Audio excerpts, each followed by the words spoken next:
우리에게 주실 하나님 말씀 우리 함께 찾아서 읽도록 하겠습니다. 로마서 15장의 말씀입니다.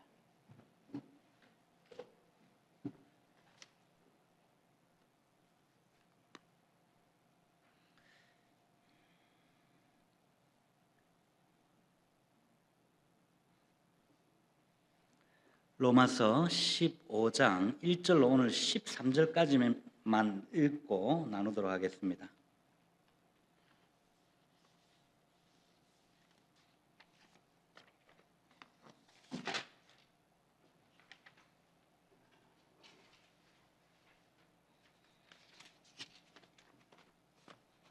찾으신 절 우리 함께 천천히 읽도록 하겠습니다. 시작. 믿음이 강한 우리는 마땅히 믿음이 약한 자의 약점을 담당하고 자기를 기쁘게 하지 아니할 것이라.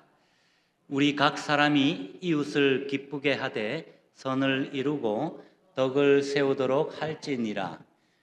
그리스도께서도 자기를 기쁘게 하지 아니하셨나니 기록된 바 주를 비방하는 자들의 비방이 내게 미쳤나이다 함과 같으니라. 무엇이든지 전에 기록된 바는 우리의 교훈을 위하여 기록된 것이니 우리로 하여금 인내로 또는 성경의 위로로 소망을 가지게 함이니라. 이제 인내와 위로의 하나님이 너희로 그리스도 예수를 본받아 서로 뜻이 같게 하여 주사 한 마음과 한 입으로 하나님 곧 우리 주 예수 그리스도의 아버지께 영광을 돌리게 하려 하노라.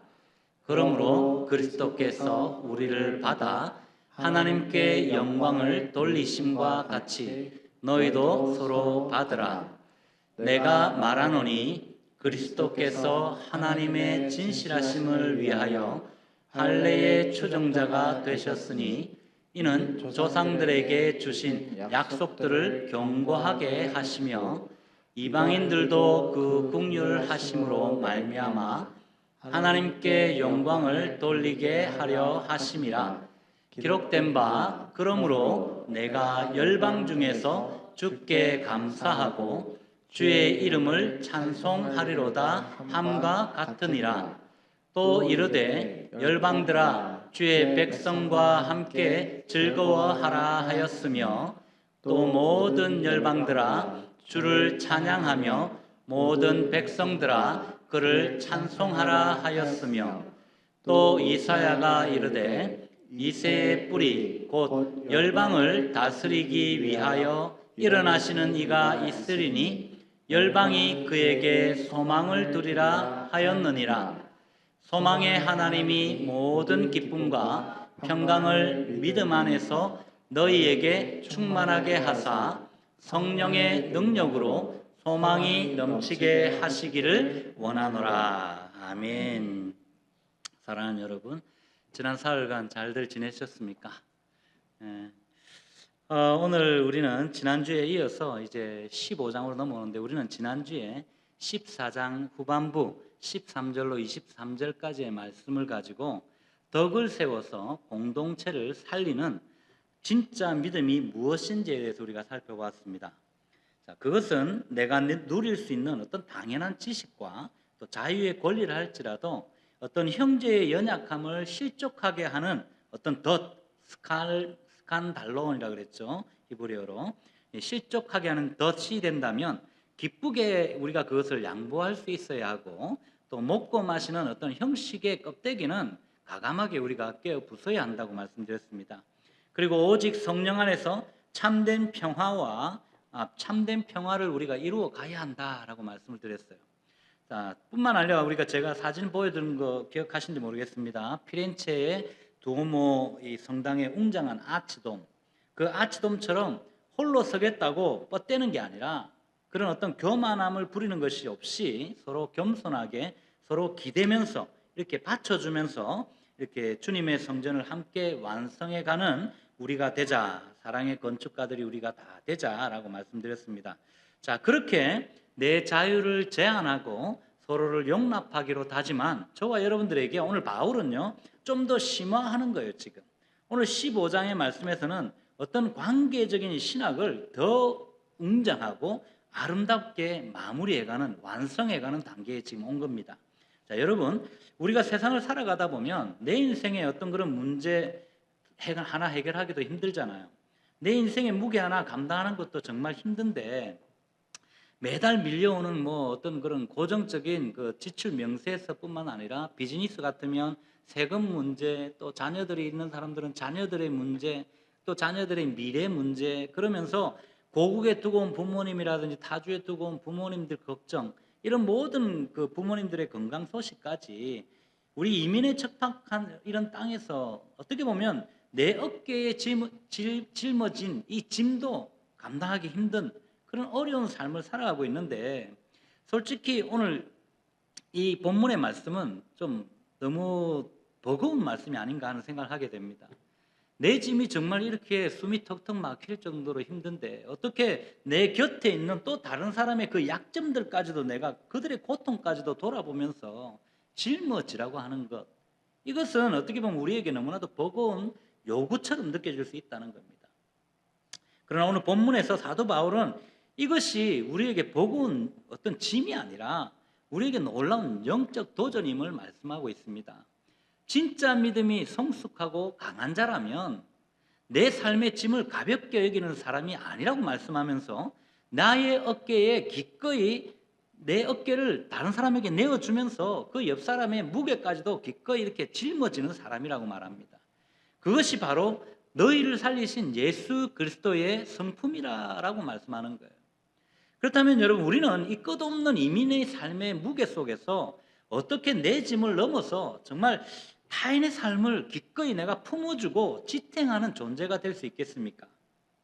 내 몸 하나 누울 곳 찾기 힘든 이 땅에서, 정말 이 척박한 땅에서 어떻게 이웃을 향해서, 내가 정말 사랑할 수 없는 그 사람을 향해서 내 어깨를 내어주고 내가 그들을 따뜻하게 포용할 수 있겠느냐는 것입니다. 그것은 우리의 희생을 요구하시는 어떤 그런 억지 의무나 어떤 무거운 책임감이 아니라고 바울은 분명히 이야기합니다. 그것은 주님이 우리를 위해서 먼저 행하셨던 아름다운 어떤 기댐이나 어떤 환대의 비밀을 우리가 발견하게 된다면 우리는 비로소 우리의 이웃의 아픔을, 또 나를 미워하고 나와 함께할 수 없을 것 같은 그 사람의 아픔까지도 기꺼이 지탱할 수 있을 것이라고 말씀하는 것입니다. 오늘 바울은 이 은혜의 신비를 우리의 실제적인 삶에 구체적으로 세 가지로 적용할 것에 대해서 말씀하세요. 그것은 먼저 내 어깨를 기꺼이 내어주어서 형제의 약점을 마땅히라고 이야기해요. 마땅히 담당하라고 이야기합니다. 지라는 거죠, 여러분. 이거는 쉽게 말하면 다른 사람의 약점이, 다른 사람의 어떤 그런 나를 힘들게 하는 그런 어떤 짐이 마땅한 거래요. 당연히 우리가 지어야 된다는 거죠.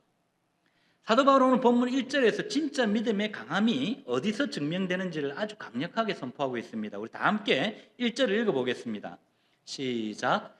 믿음이 강한 우리는 마땅히 믿음이 약한 자의 약점을 담당하고 자기를 기쁘게 하지 아니할 것이라. 아멘. 우리 때로 성도님들 보면 나는 정말 성령 충만해서 다른 사람보다 믿음이 더 강한 사람이라고 말씀하시는 분들 계세요. 그런데 정말 그렇다면 다른 사람의 약점까지 책망하고 비판하고 할 것이 아니라 그들을 그냥 품어 안아서 내가 그냥 담당해야 돼요. 저 사람의 연약함까지도 내가 담당할 수 있어야 돼요. 그 사람이 진짜 믿음이 강한 사람이라고 지금 바울은 분명히 말하고 있는 것입니다.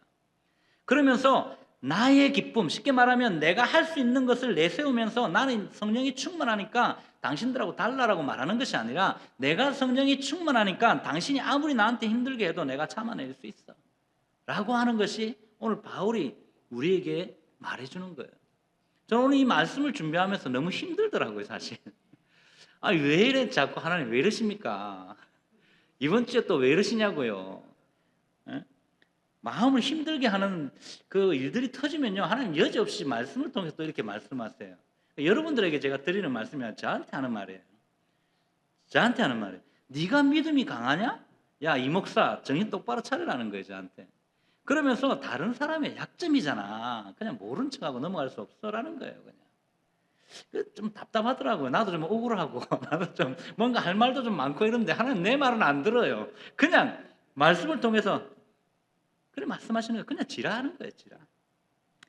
이 말씀은 나는 복음의 자유를 완벽히 누리고 있으니까 내 마음대로 살겠다라며 이렇게 연약한 자들을 무시하던 어떤 그런 신앙의 이 이기심을 부숴버리라는 거예요. 여기서 우리가 담당하고라는 단어는 여러분 헬라어로 우리가 전에도 살펴본 단어예요. 바스타조라는 단어인데 이 단어는 지난번에도 살펴봤듯이 그냥 단순히 그래 내가 한번 지준다 내가 그냥 참아주지 뭐 이게 아니에요. 이 단계를 넘어서는 겁니다. 그냥 짐꾼이 무거운 그 짐을 내 어깨 양쪽으로 다 보따리를 딱 얹어가지고 이 지듯이 직접 자신이 짊어지듯이 혹은 우리 예수님이 모든 죄짐을 다 짊어지시고 저 십자가에 못 박혀 돌아가셨듯이 직접 내 몸으로 그 무거운 어떤 하중을 그 짐들을 받아내어 끝까지 운반하다라는 뜻을 가지고 있습니다. 사도 바울은 이 바스타조의 의무를 갈라디아서 6장 2절에서 더욱 명확하게 교회의 법이라는 단어를 써가면서 선포하고 있습니다. 우리 한번 읽어볼까요?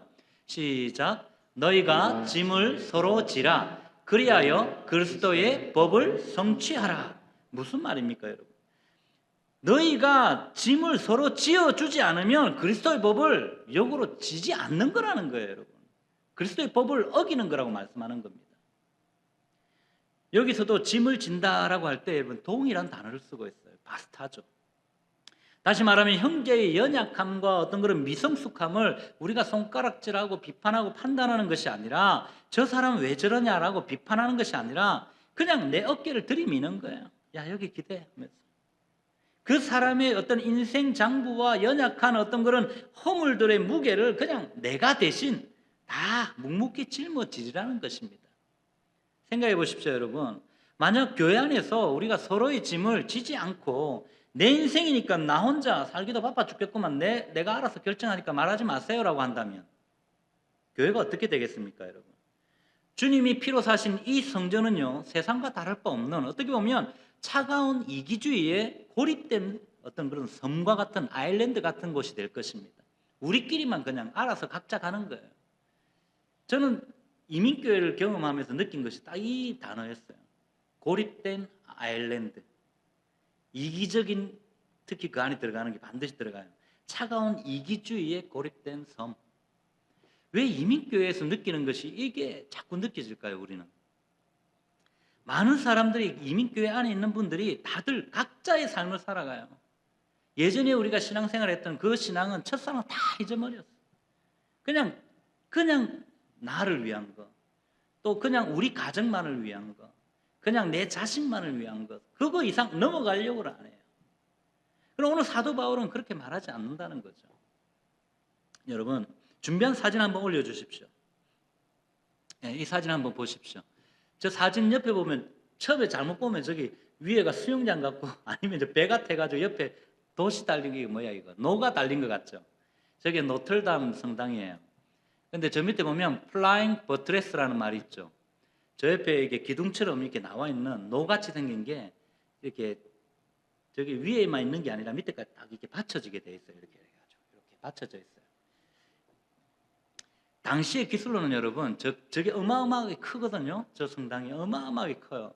근데 저 성당의 기둥, 저 지붕, 이 지붕을 받치려면 옆에 아무리 튼튼하게 이 기둥을 세워도 옆에 벽을 세워도 이 무게가 엄청나니까 밀려가지고 그냥 와르르 무너진다고 해요. 그래서 이 높고 웅장하게 지으려다 보니까 지붕의 엄청난 무게를 견뎌낼 수 있는 공법이 필요한데 당시 공법으로는 이게 한계가 있어가지고 굉장히 어려웠다고 합니다. 그런데 이 하중의 문제를 해결하기 위해서 고대 석공들이 창안해내었던 혁명적인 방법이 바로 이 성당 본당 밖에 보면 아까 말씀드린 노같이 생긴 거, 그 외쪽 바깥에 마치 날개처럼 비스듬히 세우는 든든한 돌 기둥 다리, 즉 플라잉 버트레스라는 것을 세워둔 겁니다. 성당 지붕의 이 무게가 엄청나니까 옆으로 밀어내는 이 힘이 있어가지고 받치는 힘이 못 견디니까 그것을 받쳤는데 자기 어떻게 보면 이 바깥쪽에 플라잉 버트레스라는 이 기둥이 자기 어깨로 조용히 다 받아내면서 그 무게를 다 받아내면서 이 땅 속으로 다 분산시키는 거예요. 그런데 이 성당 안에서 찬란한 어떤 그런 스테인 글라스, 우리 성당들 보면 아름다운 그 성화들을 그려놓잖아요. 그 글라스를 창문을 바라보면서 평화롭게 예배하는 성도들의 눈에는 이 창문 밖에 치열한 어떤 그런 기둥이 서 있는 것을 볼 수가 없어요. 하지만 이 다리들이 없는 게 아니라는 겁니다. 밖에서 거센 비바람을 온몸으로 맞으면서 뼈가 으스러지는 무거운 하중을 다 묵묵히 받아내면서 버티고 있기 때문에 이 성당 안에서 예배자들은요, 그냥 하늘의 평화만을 누리면서 은혜 안에 찬송할 수 있었던 겁니다. 사랑하는 여러분, 이 바깥에서 비바람을 그대로 맞으면서 성당의 무게를 지탱하는 이 플라잉 버트레스라는 이 기둥이 바로 오늘 사도 바울이 말한 참된 바스타죠. 즉 약점을 담당하는 자의 영성이라고 말하는 것입니다. 눈에 보이진 않지만 누군가가 바치고 있다는 거예요. 마찬가지로 우리 클램슨 주님의 교회가 거센 세상의 이 폭풍 속에서도 흔들리지 않고 지금까지 근 30년 넘게 이렇게 교회가 유지되어 온다는 것은 정말 그 아름다운 은혜의 전으로 설 수 있는 것은 여러분 진짜 비결이 바로 이것이라는 거예요. 누군가 말하지 않고 누군가 숨어서 그냥 먼저 이렇게 모든 그 아픔들, 짐들을 다 짊어졌기 때문에 오늘 우리 교회가 있는 줄 믿습니다. 누가 뭐라고 해도 여러분 먼저 은혜 받은 믿음이 단단해진 성도님들이 또 직분을 먼저 받은 저와 여러분들이 아직 믿음이 연약해서 흔들리는 성도들의 그 허물과 이민자의 생활의 아픔이라는 무거운 하중을 우리가 바깥에서 플라잉 버트레스처럼 말없이 기도로 다 받아내고 버텨 주어야 한다는 겁니다, 여러분. 따라서 내 이익과 또 내 기쁨을 구하지 않고 형제를 기쁘게 하고 또 덕을 세우려 했던 예수 그리스도의 그 십자가의 어깨를 닮아서 저와 여러분들이 가는 곳마다 내 곁의 지체들의 그 어떤 짐들을 기쁨으로 나누어지는 복된 걸음들이 되시기를 주님의 이름으로 축원드립니다. 두 번째로 바울은 여러분 나를 끌어안아 품어주시는 그리스도의 심장으로 지체를 서로 용납하래요. 그냥 용납하라는 것이 아니라 서로, 다시 말하면 성도 간에 서로, 아니 너가 나를 안아줘야지, 네가 먼저 해야지가 아니라 내가 먼저 그냥 안아주고 서로 안아주라는 거예요. 오늘 바울 사도는 이제 짐을 나누어지는 어떤 그런 구체적인 관계의 원리를 지나서 마침내 로마서 공동체 신학의 영광스러운 마지막 결론이자 클라이맥스로 우리를 지금 데려가고 있는 거예요. 그 클라이맥스가 7절 말씀입니다. 우리 다 함께 한번 읽어보십시다.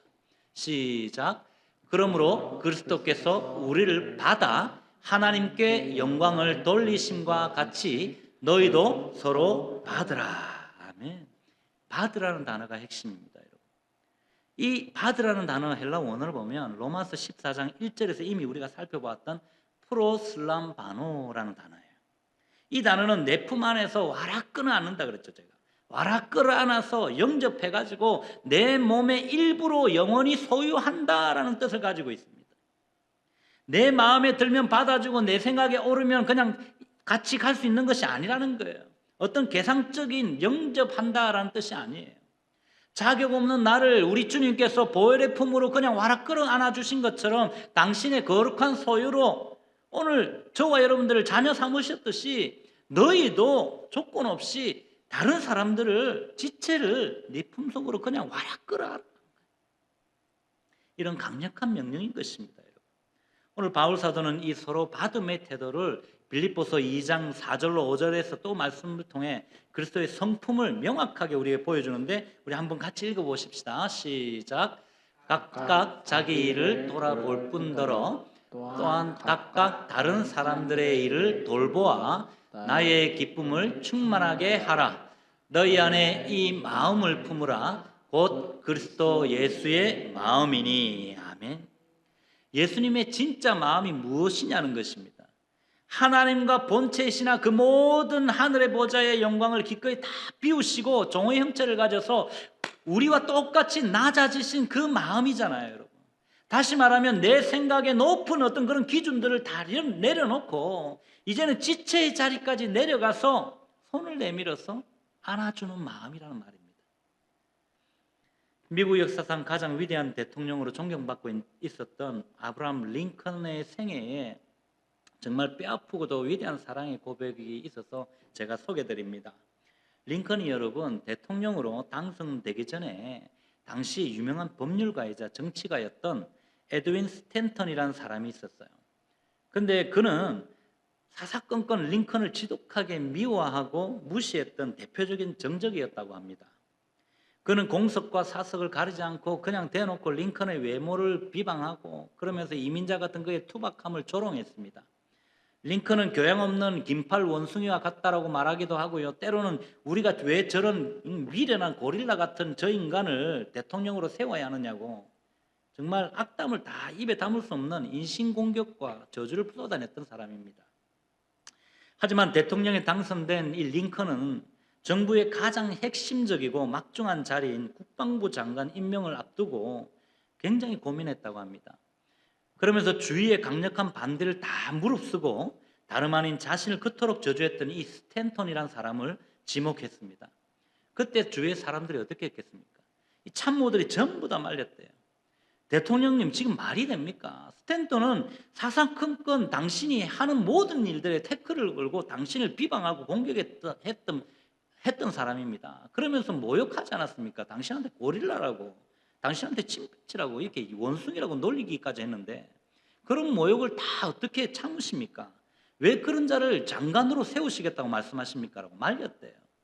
그때 링컨은 부드럽게 웃으면서 이렇게 대답했다고 합니다. 여러분, 이 장관의 자리는 오직 내 자존심을 채우는 자리가 아닙니다. 지금 이 나라의 아픔을 치유하고 전쟁을 승리로 이끌기 위해 가장 적합한 사람이 누구인지를 뽑는 것입니다. 제가 생각할 땐 실력과 지혜를 가진 사람은 바로 오직 스탠턴이라는 사람뿐입니다. 그가 나에게 어떤 상처를 주었는지는 중요하지 않습니다. 나는 기쁜 마음으로 그를 우리 정부의 핵심 동력자로 내 품에 받아들이겠습니다 라고 말했다고요. 야, 정말 저는 이걸 보면서 대단하다, 정말 멋지다라고 생각했습니다. 여러분 어떻습니까? 정말 저도 정말 이렇게 살고 싶어요. 링컨은 자신을 향해서 정적의 날카로운 어떤 그런 비판의 칼날을 거두고 오직 국가와 또 백성들을 생각했다는 거죠. 국가의 평화와 하나됨을 위해서 스탠턴을 온전히 그냥 품어서 오늘 이 단어처럼 그냥 그대로 품어 영접했다는 거예요. 그 일 이후로 스탠턴은 링컨의 이 도저히 상상할 수 없는 어떻게 보면 거대하고 넓은 포용의 사랑 앞에서 완전히 무장해제되면서 눈물로 링컨의 곁을 끝까지 지켰던 사람이 되었다고 합니다. 훗날 링컨이 암살당해 침상에 누워 마지막 숨을 거두는 그 순간에도 끝까지 그 자리 머리맡에서 폭풍 같은 눈물을 쏟으며 이 링컨에 대해서 이렇게 평했습니다. 여기 인류 역사상 가장 위대하고 완벽한 지도자가 누워 계신다라고 고백한 사람이 바로 이 원수였던 스탠턴이었다고 합니다. 여러분. 사랑하는 성도 여러분, 우리의 가정과 교회 안에서 왜 자꾸만 우리가 서운함이 생기고 미워하는 틈이 자꾸 이렇게 생길까요? 누군가가 자꾸 미워지고 비판하는 마음이 생길까요?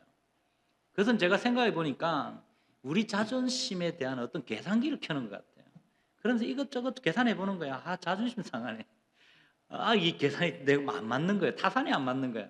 내가 저 사람한테 이렇게 많이 사랑을 품어준 것 같은데 이 사람은 한 번도 안 했는데요. 이러니까 그게 참 어떻게 보면 한 거는 다 없어지고 없구나라는 생각이 들면서 이 계산기가 딱 켜지면서 상대방의 허물을 그냥 계속 이거 정지하기 시작하더라고요. 여러분 그렇지 않습니까? 우리가 정말 마음에 미움의 마음이 생기기 시작하면요 상대방을 판단하기 시작해요.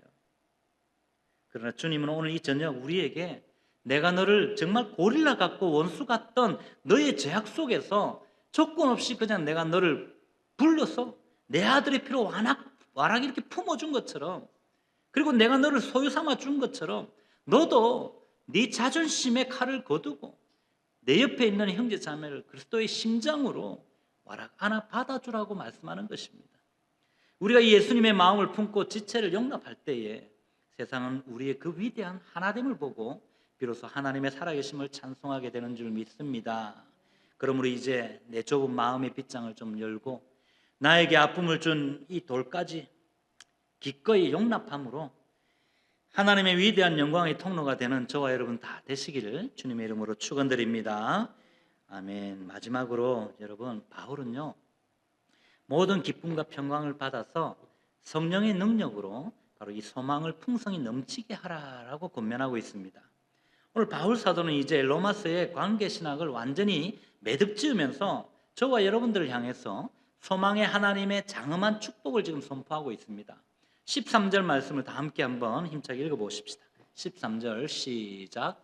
소망의 하나님이 모든 기쁨과 평강을 믿음 안에서 너희에게 충만하게 하사 성령의 능력으로 소망이 넘치게 하시기를 원하노라. 아멘. 여러분, 이 말씀은요, 우리가 한 치 앞도 보이지 않는 척박한 이 이민 광야길을 걸어가는 성도들의 어떤 그런 심령을 단숨에 일깨우는 약속의 선언이에요. 여기서 충만하게 한다라는 이 단어는 여러분, 그냥 이 물컵 아시죠? 이 물컵에 그냥 물이 넘쳐 흘러가지고 빈틈없는 어떤 그런 꽉 여기 이 물이 꽉 차 있는 그 상황을 말해요. 막간을 이용해 제가 한 잔. 그리고 또 돛담배 생각해 보면 돛이 달려 있는데 바람이 불면 어때요? 돛이 이렇게 휘어지잖아요. 휘어지면서 바람을 받아서 앞으로 가잖아요. 이것처럼 바람이 꽉 차 있는, 그러면서 힘차게 전진하는 상태를 의미하는 단어라고 그래요. 뿐만 아니라 넘치게 한다라는 이 원어는 뚝이 터져서 홍수가 나듯이 걷잡을 수 없이 쏟아져 범람한다라는 뜻이에요. 둘 다 넘치는 걸 말하는 거예요. 다시 말하면 이 충만한 기쁨과 이 소망의 어떤 역사적인 배경은 어디냐면, 일찍이 믿음의 선배였던 다윗, 지난주에도 제가 설명드렸지만 이 다윗에 대해서, 이 다윗 시편 16편의 11절의 노래 속에서 생생하게 흘러나오고 있어요. 다 같이 한번 읽어보십시다. 시작. 주께서 생명의 길을 내게 보이시리니 주의 앞에는 충만한 기쁨이 있고 주의 오른쪽에는 영원한 즐거움이 있나이다. 아멘. 다윗이 지금 하나님의 주권과 임재를 바라보면서 누렸던 이 천상의 기쁨을 이제 바울 사도는요, 이 로마 교회 성도들 역시 성령의 능력으로 똑같이 풍성하게 경험하기를 바라면서 오늘날 저와 여러분들에게 동일하게 똑같이 풍성하게 이것을 경험하라는 것입니다. 여러분, 우리의 인생의 장부에 기쁨과 어떤 그런 소망이 바짝 말라 시들어가고 방전되는 진짜 이유가 무엇입니까, 여러분? 왜 내가 요즘 이렇게 기가 빠지지? 하는 분들 계시잖아요. 왜 그럴까요, 여러분? 내 이민 생활의 성취나 어떤 물질적인 넉넉함 속에서 우리가 기쁨을 충전하려고 하니까 그런 겁니다, 여러분. 그러니까 내가 가진 어떤 소유로 인해서 자꾸 이게 기가 죽으니까 내 삶의 그 장부가 그냥 자꾸 비어가는 거예요. 뭔가 소유하고 채워야 되는데 채우지 못하니까. 그러나 여러분, 성경은 참된 소망은 세상의 어떤 조건이 아니라고 말씀하세요. 오직 소망의 하나님이 이 성령의 능력으로 우리 심령 위에 폭포수처럼 쏟아 부어주실 때만 비로소 누릴 수 있는 하늘의 신비로운 선물이라고 우리에게 말씀하는 것입니다. 여러분, 기억하십시오. 전 세계 기독교인들이 가장 이런 사랑하는 위대한 음악가, 여러분 핸델을 아시죠, 여러분? 핸델의 메시아 아시죠, 여러분? 그의 인생의 가장 어둡고 처참한 겨울 속에서 기적과 같은 어떤 그런 역사로 건져 올린 작품이 메시아예요, 여러분. 당시 핸델은 음악가로서 대단한 명성을 누렸어요. 그렇지만 말년에는요, 지독한 재정적 파산과 또 자기 몸에는 뇌졸중으로 인해서 몸에 오른쪽 반신마비가 왔대요. 연주도 할 수 없고 하루하루를 먹고 살기 힘든 비참함 속에 하루하루 살아가다가 채권자들의 독촉에 시달리면서 감옥에 갈 위기에 처했다고 해요. 근데 소망이 완전히 잘려나간 그 그루터기 같이 된 그 상태에서 우울증에 빠져 신음하던 어느 날 밤에 그의 친구 찰스 제넨스라는 사람이 성경 구절들을 엮어서 보낸 조그만 소책자 대본 하나가 그의 눈에 띄었고 그는 그 소책자를 펴서 열어봤습니다. 그 표지에 적혀 있는 것은 메시아라는 것입니다. 핸델은 아무런 기대 없이 그냥 친구가 준 것이니까 한번 보기라도 하자 하면서 성경 구절들을 읽어가기 시작했어요. 그는 멸시를 받아 사람들에게 버림을 받았으며 그가 채찍에 맞음으로 우리는 나음을 입었도다 등등등의 이 말씀들.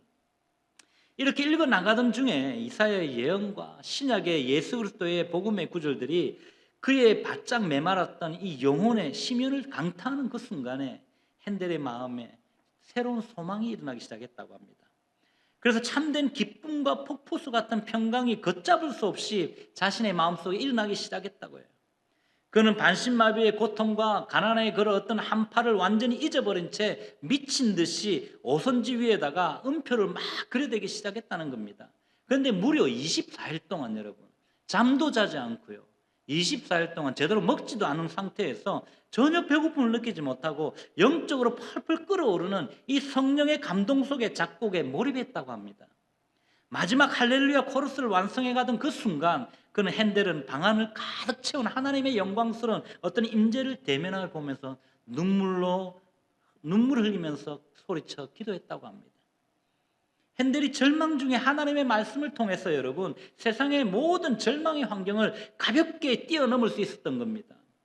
그래서 성령의 능력으로 풍성한 소망을 쏟아내었을 때에 탄생했던 불후의 명작이 바로 오늘날 전 세계 수십억 영혼을 울리는 위대한 찬송 메시아를 탄생시킨 것입니다.